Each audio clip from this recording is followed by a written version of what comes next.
नमस्कार दोस्तों, फिर से आपका स्वागत है लोक भारती हिंदी इस YouTube चैनल पर।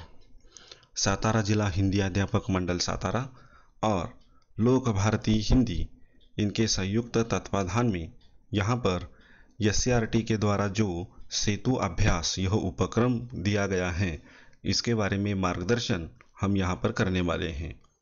यह मार्गदर्शन करते समय कई प्रकार की सूचनाएं आपकी प्राप्त हुई। इसमें एक सूचना खास पर उस पर गौर करना चाहता हूं कि आपको यहाँ पर तैयार उत्तर प्राप्त होने चाहिए, ऐसी एक अपेक्षा हमसे की गई है। लेकिन दोस्तों, ये तैयार उत्तर जो दीर्घोत्तरी प्रश्नों के उत्तर हैं या फिर निबंध लेखन, कहानी लेखन, पत्र लेखन, इसके उत्तर आपको यहाँ पर तैयार नहीं मिलेंगे, क्योंकि अगर ये उत्तर यहाँ पर दिए जाएंगे तो सभी छात्र उसी प्रकार के उत्तर लिख सकते हैं। तो ऐसा न हो, इसलिए हम यहाँ पर ऐसे दीर्घोत्तरी प्रश्नों के उत्तर नहीं दे सकते। बस ये बातें आप इंटरनेट पर जाइए, उसे सर्च कीजिए। हाँ, उसकी जानकारी आपको यहाँ पर मिलेगी कि कौन से प्रश्न में क्या उत्तर लिखना है। उस पर हम चर्चा यहाँ पर ज़रूर करेंगे, लेकिन लिखित रूप में कोई ठोस उत्तर आपको यहाँ पर लिखकर नहीं दिया जाएगा। और जो वस्तुनिष्ठ प्रश्नों के उत्तर हैं वो यहाँ पर आपको दिए जाएंगे। तो इस तरह से आपको मार्गदर्शन यहाँ पर मिलने वाला है। तो आज 8 जुलाई 2021 और दिन है 8वां और कक्षा है 10वीं। तो 10वीं कक्षा का आज का हमारा क्षेत्र है श्रवण, संभाषण और लेखन। इसमें देखिए अपेक्षित कौशल जो है वह यहाँ पर दिए हैं। छात्र कविता का रस ग्रहण करते हुए कविता सुनेंगे, यानी कविता में जो भावार्थ है, उसका जो अर्थ है, वह अर्थ ग्रहण करते हुए छात्र कविता सुनेंगे। और अगला है छात्र स्पष्ट भाषा में अपनी अनुभूतियों को प्रकट करेंगे। स्पष्ट भाषा में छात्र को क्या करना है? अपनी अनुभूतियाँ, अपने अनुभव प्रकट करने हैं। और तीसरा है छात्र रूपरेखा एवं शब्द संकेतों के आधार पर लेखन करेंगे।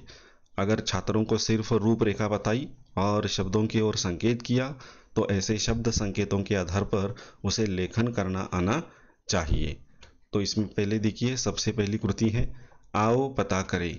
इसमें अध्यापक छात्रों को निम्नलिखित कविता का सस्वर वाचन तथा गायन करने के लिए प्रेरित करेंगे। जो नीचे कविता दी है, इस कविता का सस्वर वाचन करना है छात्र को। और अगर किसी की आवाज़ सुरीली है तो सुरीली आवाज़ में इसे गाने के लिए प्रेरित करना है। अध्यापक छात्रों को जीवन में बुद्धि चातुर्य की आवश्यकता पर चर्चा करवाएंगे। तो छात्रों, हमारे जीवन में जो बुद्धि चातुर्य है वह काफ़ी आवश्यक है। जीवन के हर मोड़ पर, हर क्षेत्र में यह बुद्धि चातुर्य होना चाहिए। और जिसके पास यह बुद्धि चातुर्य होता है वह भले ही उसकी पढ़ाई कम हो चुकी हो, लेकिन फिर भी अपने बुद्धि चातुर्य के द्वारा वह व्यक्ति अपने जीवन में सफल हो सकता है। यानी बुद्धि चातुर्य अपने जीवन में काफ़ी महत्वपूर्ण स्थान रखता है। अब देखिए, यहाँ पर कविता की कुछ पंक्तियाँ दी हैं और इन पंक्तियों को हम देखेंगे। जब मांगूं तब जल भरी लावे, मेरे मन की तपन बुझावे।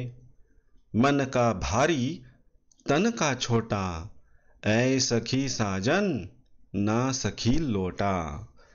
जो मुकरियाँ हमने पिछले साल देखी हैं, इन्हीं मुकरियों को फिर से यहाँ पर दोहराया गया है। तो यहाँ पर देखिए, जो सखियाँ हैं वो आपस में बातें कर रही है, एक दूसरे को पहेली बूझ रही हैं। एक सहेली कहती है कि जब मैं मांगती हूँ तब वह जल भर कर लाता है, और मेरे मन की तपन अगन जो है उसे बुझाने का काम वह करता है। उसका मन बहुत भारी है, लेकिन उसका तन यानी आकार वह बहुत ही छोटा है। और वह उत्तर देती है, ऐ सखी साजन। ए सखी, वह साजन नहीं है, ना सखी लोटा। और इस तरह से जिसमें पानी भरकर लाया जाता है वह लोटा इसका उत्तर है। बेर बेर सोवत ही जगावे, ना जागू तो काटे खावे, व्याकुल हुई मैं हक्की बक्की, ऐ सखी साजन ना सखी मक्खी। अब यहाँ पर देखिए वो बोलती है एक सखी, बेर बेर, बेर बेर का मतलब बार बार, पुनः से, फिर से। तो यह बार बार जब सोने के बाद वह जगाती हैं, परेशान करती हैं, इसलिए हम अपनी नींद से जाग उठते हैं। ना जागूं तो काटे खावे, और अगर हम जागे नहीं तो वो काटती हैं। और इसे, इसकी ये परेशानी देकर मैं भी हक्की बक्की हो गई, व्याकुल हो गई। बताओ सखी वो कौन है? और तब इसका उत्तर वह खुद ही बताती है, ना सखी मक्खी। तो यह मक्खी जो है वह बार बार सोने के बाद आती है जगाने के लिए, और अगर हम न जागे तो वह हमें काटती भी हैं, और हम व्याकुल होकर हम आश्चर्यचकित भी हो जाते हैं। तो ऐसी ये जो मुकरियाँ हैं, यह मुकरियाँ, दो मुकरियाँ यहाँ पर दी गई हैं। पहेलियों से मनोरंजन के साथ साथ बुद्धि चातुर्य की भी परीक्षा होती है। इस पर छात्र चर्चा करेंगे। छात्रों को आपस में चर्चा करनी है कि सिर्फ पहेलियाँ सिर्फ मनोरंजन का साधन नहीं है, बल्कि इससे बुद्धि चातुर्य की भी परीक्षा होती है। कौन कितना होशियार है इसके बारे में भी पता चलता है, और इस बात को लेकर छात्रों को आपस में चर्चा करनी है। अगली कृति है देखिए, आओ सक्षम बने। इसमें अध्यापक छात्रों को स्वयं अध्ययन के लिए कविता देकर क्षमताओं को दृढ़ करेंगे। यानी अध्यापक को क्या करना है? सेल्फ स्टडी देनी है, छात्रों को स्वयं अध्ययन करने के लिए प्रेरित करना है, और ऐसा कोई स्वाध्याय या कोई प्रश्न देकर उसे सेल्फ स्टडी के लिए, स्वयं अध्ययन के लिए उसको दृढ़ करना है। अध्यापक छात्रों को गुटों में विभाजित करके किसी अन्य कविता का पद्य विश्लेषण अथवा रसग्रहण करने हेतु प्रेरित करेंगे। तो अध्यापक क्या करेंगे? गुट बनाएंगे छात्रों के, और इन गुटों में क्या करेंगे? कविता का कोई एक कविता देंगे, उसका पद्य विश्लेषण करना है, रसग्रहण करना है, और इसकी तैयारी छात्र से करवा लेंगे। उदाहरण के तौर पर, सभी गुरुजनों को बुरो बतावे, अपनी खिचड़ी अलग पकावे, भीतर तत्व ना झूठी तेजी, ऐ सखी साजन नहीं अंग्रेजी। अब देखिए यह जो मुकरी है, हमने पिछली तासिका में देखा है इस मुकरी को।